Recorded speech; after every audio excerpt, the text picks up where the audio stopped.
एक स्टेट है जहां के लोगों ने लगभग 53,000 करोड़ के माइक्रो फाइनेंस लोन्स ले रखे हैं।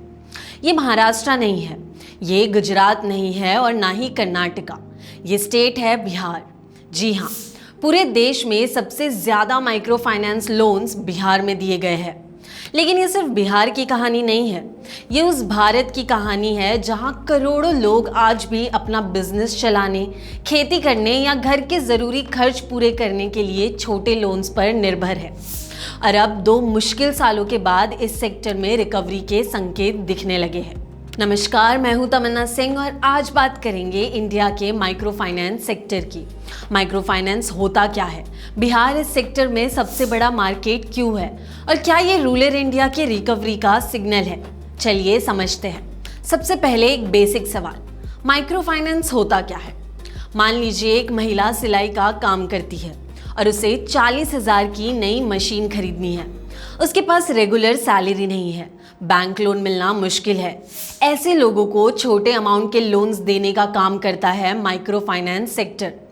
सीधी भाषा में कहे तो जहां बैंक लोन्स मिलना मुश्किल हो, वहां माइक्रो फाइनेंस का काम शुरू होता है।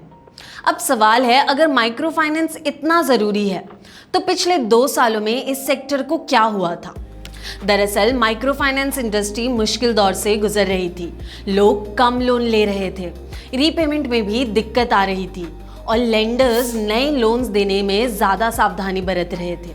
लेकिन अब तस्वीर बदलती नजर आ रही है। जनवरी से मार्च 2026 के बीच लगभग 77,500 करोड़ के नए माइक्रो फाइनेंस लोन्स दिए गए हैं। ये पिछले कई क्वार्टर्स में सबसे ज़्यादा लोन बांटने वाला क्वार्टर रहा है, यानी डिमांड वापस आ रही है। गांव और छोटे शहरों में लोग दोबारा पैसा उधार ले रहे हैं और सिर्फ लोन ही नहीं ले रहे, पहले से बड़े लोन्स ले रहे हैं।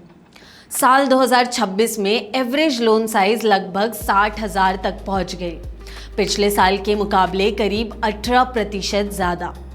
लेकिन यहाँ एक इंटरेस्टिंग ट्विस्ट है, लोन की अमाउंट बढ़ रही है लेकिन लोन लेने वाले लोग कम हो रहे हैं। ऐसा क्यों? क्योंकि लेंडर्स यानी लोन देने वाले पहले से ज़्यादा सावधानी से लोन दे रहे हैं।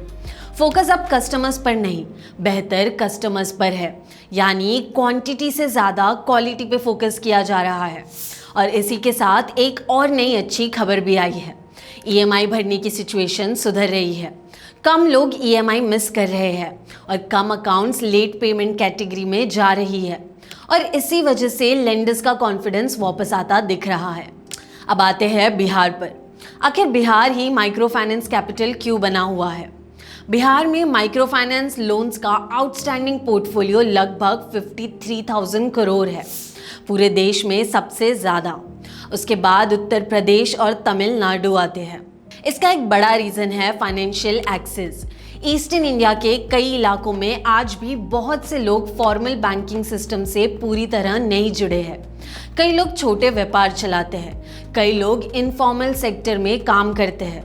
इसीलिए माइक्रो फाइनेंस यहाँ ज़्यादा इम्पॉर्टेंट रोल निभाता है और इसी वजह से बिहार आज इंडिया का सबसे बड़ा माइक्रो फाइनेंस मार्केट बना हुआ है। लेकिन फिलहाल एक बात साफ नज़र आ रही है, 2 साल तक मुश्किल दौर देखने के बाद इंडिया का माइक्रो फाइनेंस सेक्टर धीरे धीरे रिकवरी की तरफ बढ़ रहा है। लोग दोबारा लोन ले रहे हैं, लोन साइज भी बढ़ रही है, रीपेमेंट सुधर रहा है और इस रिकवरी की कहानी मुंबई या बैंगलोर से नहीं बल्कि बिहार, उत्तर प्रदेश और रूरल इंडिया से लिखी जा रही है। आपके हिसाब से माइक्रो फाइनेंस लोन्स लोगों को आगे बढ़ाने का मौका देते हैं या उन्हें कर्ज के साइकिल में फंसा देते हैं? कमेंट करके ज़रूर बताइए। उम्मीद करते हैं आपको ये वीडियो पसंद आई हो। ऐसे और वीडियोस के लिए लाइक, शेयर और कमेंट ज़रूर करें।